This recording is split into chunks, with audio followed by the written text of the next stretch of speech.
हो रहे हैं। तो आइए शुरू करते हैं अध्याय।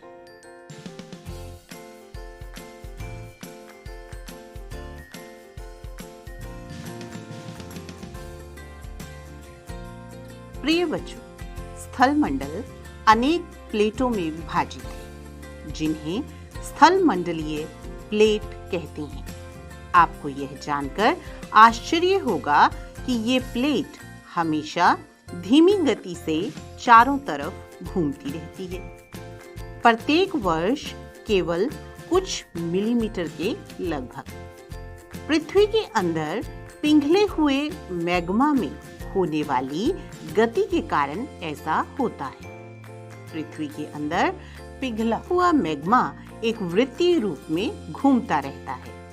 इसे आप अपने घर में भी एक प्रयोग के माध्यम से समझ सकते हैं। एक रंगीन कागज की छोटी सी गोली लीजिए और इसे जल के आधे भरे बीकर में रख दीजिए। बीकर को तिपाई पर रखकर गर्म करें। गर्म होने पर आप देखेंगे कि गर्म जल की परतों के साथ कागज की गोली भी ऊपर उठती है और ठंडे पानी की परतों के साथ यह गोली नीचे बैठती है। पृथ्वी के अंदर स्थित पिघला हुआ मैग्मा भी इसी प्रकार गति करता है। प्लेट के इस गति के कारण पृथ्वी की सतह पर परिवर्तन होता है। पृथ्वी की गति को उन बलों के आधार पर विभाजित किया गया है जिनके कारण ये गतियां उत्पन्न होती हैं। जो बल पृथ्वी के आंतरिक भाग में घटित होते हैं उन्हें अंतर्जनित बल यानी एंडोजेनिक फोर्स कहते हैं, और जो बल पृथ्वी की सतह पर उत्पन्न होते हैं उन्हें बहिर्जनिक बल यानी एक्सोजेनिक फोर्स कहते हैं। अंतर्जनित बल केवल आकस्मिक गति उत्पन्न करते हैं, तो कभी धीमी गति। भूकंप और ज्वालामुखी जैसी आकस्मिक गति के कारण पृथ्वी की सतह पर अत्यधिक हानि होती है। प्रिय बच्चों, सामने दिए गए चार्ट के माध्यम से पृथ्वी की गतियों को समझते हैं। पृथ्वी की गतियां, दो बल दिखाए गए हैं, अंतर्जनित बल और बहिर्जनित बल। अंतर्जनित बल की अगर हम बात करते हैं तो आकस्मिक बल और पटल विरूपण बल, दो भागों में इसे बांटा गया है। आकस्मिक बल की स्थिति में भूकंप, ज्वालामुखी और भूस्खलन जैसी स्थितियां उत्पन्न होती हैं, और पटल विरूपण बल की वजह से पर्वत निर्माणकारी बल जो है उत्पन्न होता है। बहिर्जनित बल अपर्दन और निक्षेपण होता है, जैसे नदी का बहता हुआ जल, पवन, समुद्री तरंग, हिमनद। प्रिय बच्चों, आइए अब ज्वालामुखी को समझते हैं। ज्वालामुखी क्या होता है? भूपर्पटी पर खुला एक ऐसा छिद्र होता है जिससे पिघले हुए पदार्थ अचानक बाहर निकलते हैं। सामने जो आपको चित्र दिखाया गया है वह एक ज्वालामुखी का चित्र है। इसमें आप देख रहे हैं कि किस तरीके से पृथ्वी पर मौजूद एक छिद्र में से जो पिघला हुआ मैग्मा है वो बाहर आता है। प्रिय बच्चों, अब हम भूकंप की स्थिति को समझेंगे कि भूकंप कैसे आता है। स्थल मंडलीय प्लेटों के गति करने पर पृथ्वी की सतह पर कंपन होती है। यह कंपन पृथ्वी के चारों ओर गति कर सकता है। इस कंपन को भूकंप कहते हैं। भूपर्पटी के नीचे वह स्थान जहां कंपन आरंभ होता है उद्गम केंद्र कहलाता है। उद्गम केंद्र के भूसतह पर उसके निकटतम स्थान को अधिकेंद्र कहते हैं। अधिकेंद्र से कंपन बाहर की ओर तरंगों के रूप में गमन करती है। अधिकेंद्र के निकटतम भाग में सर्वाधिक हानि होती है एवं अधिकेंद्र से दूरी बढ़ने के साथ साथ भूकंप की तीव्रता धीरे धीरे कम होती चली जाती है। प्रिय बच्चों, सामने जो चित्र आपको दिखाई दे रहा है, इस चित्र में जो नीचे बिंदु बना हुआ है वह भूकंप का उद्गम केंद्र है। मैंने पहले भी बताया कि वह स्थान जहां भूकंप उत्पन्न होता है वह भूकंपी ऊर्जा का उद्गम केंद्र कहलाता है। प्रिय बच्चों, हालांकि भूकंप की भविष्यवाणी संभव नहीं है, लेकिन अगर हम पहले से तैयार हों तो इसके प्रभाव को निश्चित रूप से कम किया जा सकता है। हालांकि कुछ स्थानीय लोग कुछ सामान्य तरीकों से भूकंप की परिस्थितियों का अनुमान लगा लेते हैं, जैसे जानवरों के व्यवहार का अध्ययन करके, तालाब में मछलियों की उत्तेजना देखकर या सांपों का धरातल पर बाहर आना देखकर। ये कुछ सामान्य तरीके हैं जिनसे स्थानीय लोग पहचान जाते हैं कि भूकंप आने वाला है। प्रिय बच्चों, एक ऐसा ही भूकंप 26 जनवरी 2001 को गुजरात के भुज में आया। 26 जनवरी जानते हैं आप, उस दिन पूरा भारतवर्ष जो है वो गणतंत्र दिवस मना रहा होता है। प्रिय बच्चों, उस दिन भी स्कूल लगे हुए थे और स्कूलों में 26 जनवरी के कार्यक्रम चल रहे थे। और चूंकि यह जो भूकंप था वह सुबह के समय आया तो इससे जान माल की अधिकतम हानि हुई। 26 जनवरी 2001 को भुज शहर में जो भूकंप आया, रिक्टर स्केल पर उसकी तीव्रता 6.9 आंकी गई। प्रिय बच्चों, 6.9 की तीव्रता वाला भूकंप बहुत भीषण भूकंप माना जाता है। प्रिय बच्चों, क्या आप जानते हैं कि भूकंप का मापन कैसे किया जाता है? भूकंप का मापन एक यंत्र से किया जाता है जिसे भूकंप लेखी कहते हैं। भूकंप की तीव्रता रिक्टर स्केल पर मापी जाती है और इसमें हम यह देखते हैं कि जिस भूकंप की तीव्रता 2.0 तक होती है या उससे कम होती है वह बहुत अधिक प्रभावकारी भूकंप की स्थिति नहीं होती।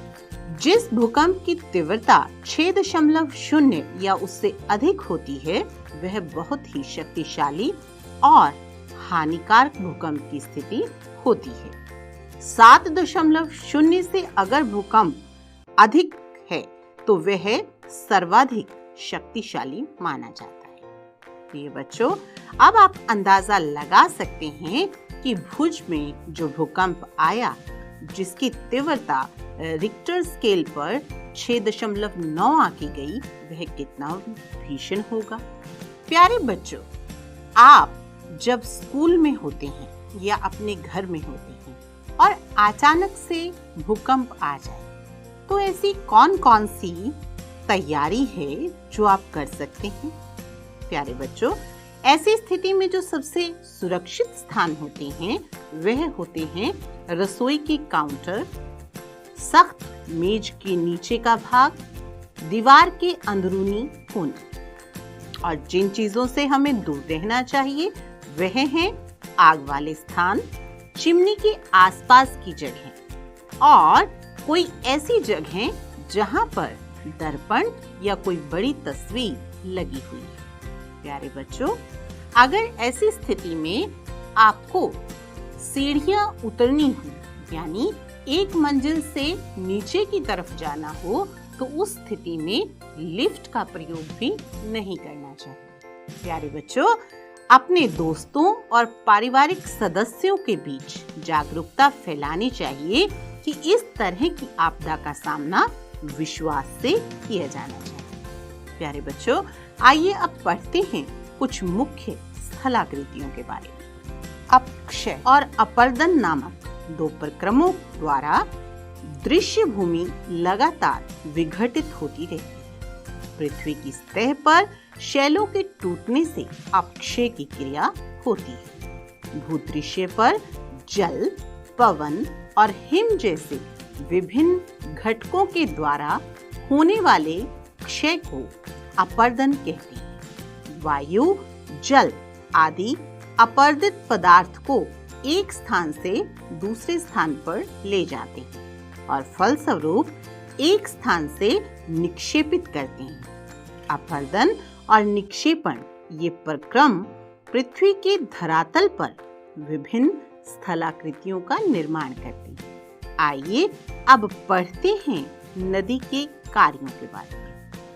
नदी के जल से दृश्य भूमि का अपर्दन होता है। जब नदी किसी खड़े ढाल वाले स्थान से अत्यधिक कठोर शैल या खड़े ढाल वाली घाटी में गिरती है तो यह जलप्रपात बनाती है। सामने जो आपको चित्र दिखाया गया है वह एक जलप्रपात का चित्र है। विश्व में हजारों छोटे छोटे जलप्रपात हैं। सबसे ऊंचा जलप्रपात दक्षिण अमेरिका के वेनेजुएला का एंजल जलप्रपात है। अन्य जलप्रपात उत्तरी अमेरिका में कनाडा और संयुक्त राज्य अमेरिका की सीमा पर स्थित नियाग्रा जलप्रपात है और अफ्रीका में जाम्बिया और जिम्बाब्वे की सीमा पर स्थित विक्टोरिया जलप्रपात भी बहुत प्रमुख है। जब नदी मैदानी क्षेत्र में प्रवेश करती है तो वह मोड़दार मार्ग पर बहने लगती है। नदी के इन्हीं बड़े मोड़ों को विसर्प कहते हैं। इसके बाद विसर्पों के किनारों पर लगातार अपर्दन और निक्षेपण शुरू हो जाता है। विसर्प लूप के सिरे के निकट आते जाते हैं। समय के साथ साथ विसर्प लूप नदी से कट जाते हैं। प्रिय बच्चों, ये जो सामने आपको चित्र दिखाया गया है वह दिखा रहा है कि विसर्प किसे कहते हैं। देखिए, सामान्यतः भी विसर्प अर्थात एक सर्पिलाकार आकृति। कभी कभी नदी अपने तटों से बाहर बहने लगती है। फलस्वरूप निकटवर्ती क्षेत्रों में बाढ़ आ जाती है। बाढ़ के कारण नदी के तटों के निकटवर्ती क्षेत्रों में महीन मिट्टी और अन्य पदार्थों का निक्षेपण करती है। ऐसी मिट्टी और पदार्थों को अवसाद कहते हैं। इससे समतल उपजाऊ बाढ़ग्रस्त मैदानों का निर्माण होता है। नदी के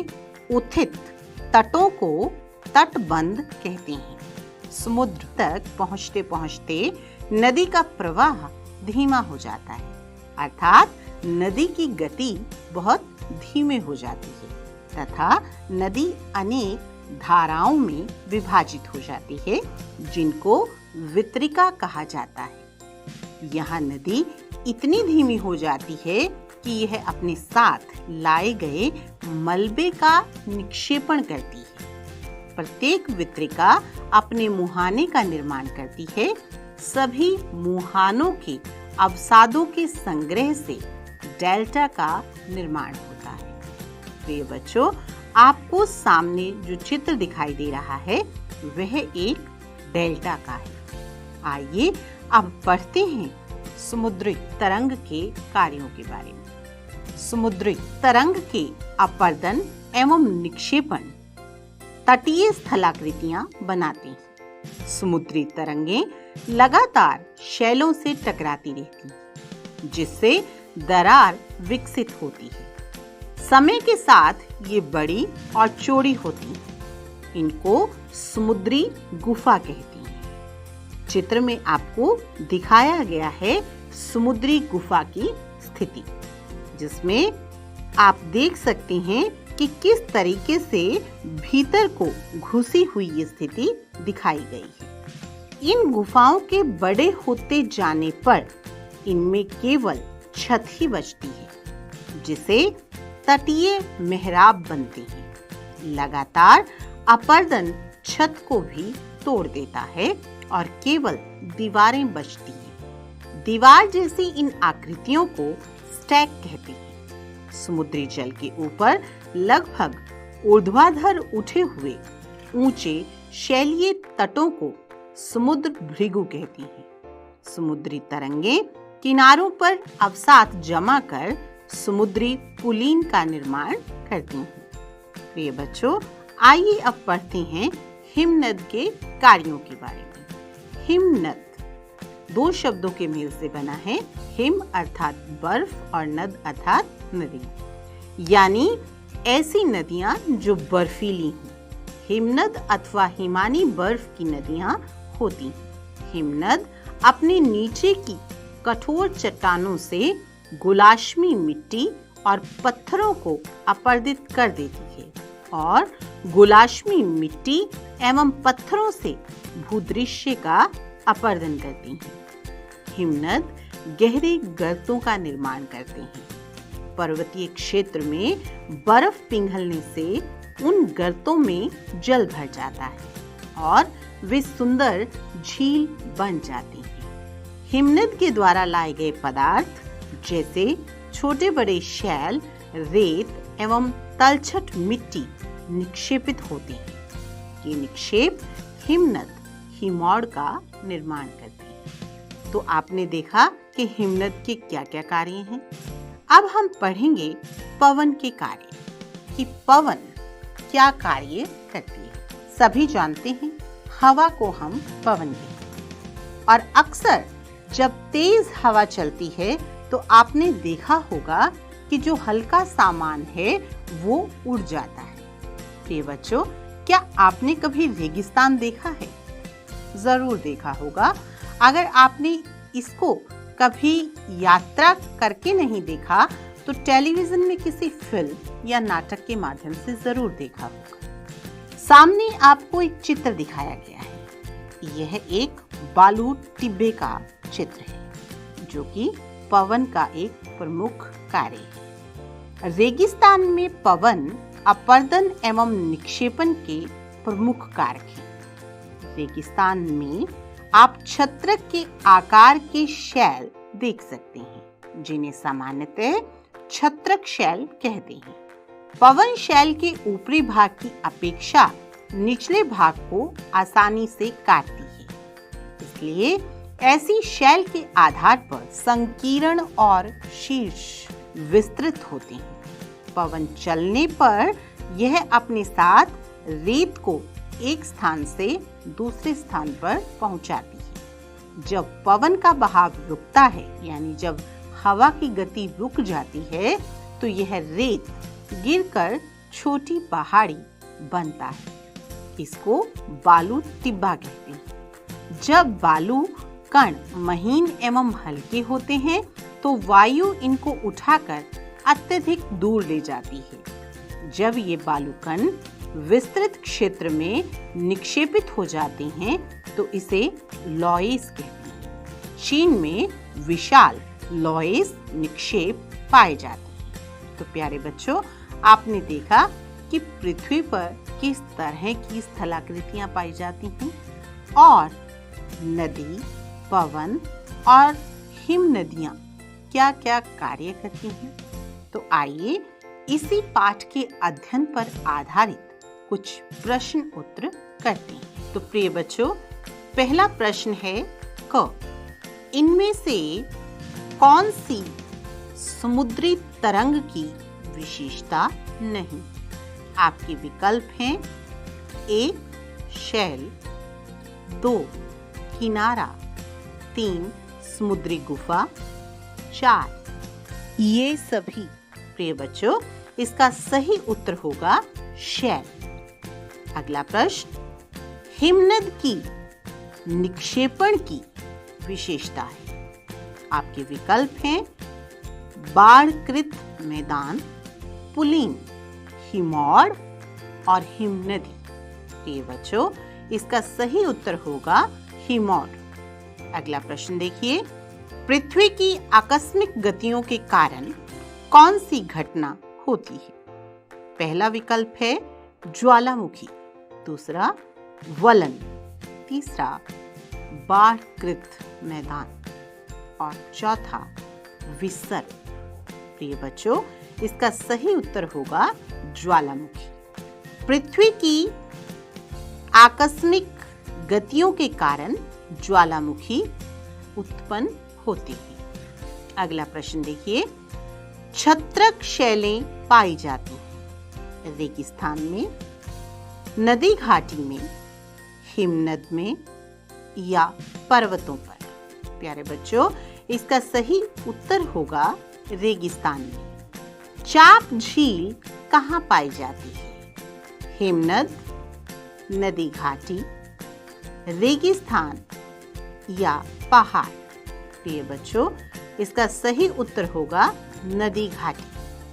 आइए अब एक प्रश्न करते हैं, स्तंभों का मिलान करें। आपको भाग 1 में कुछ शब्द दिए गए हैं, आपको उनका सही मिलान भाग 2 के शब्दों से करना है। पहला शब्द है हिमनद। अब देखिए भाग 2 में दिए गए कौन से शब्द से ये मेल खाता है। हिमनद का जो सही मिलान होगा, जो सही जोड़ा होगा, वो होगा बर्फ की नदी। आगे है विसर्ग। विसर्ग किससे संबंधित है? नदियों से, तो इसका सही उत्तर क्या होगा? नदियां। अगला है पुलिन।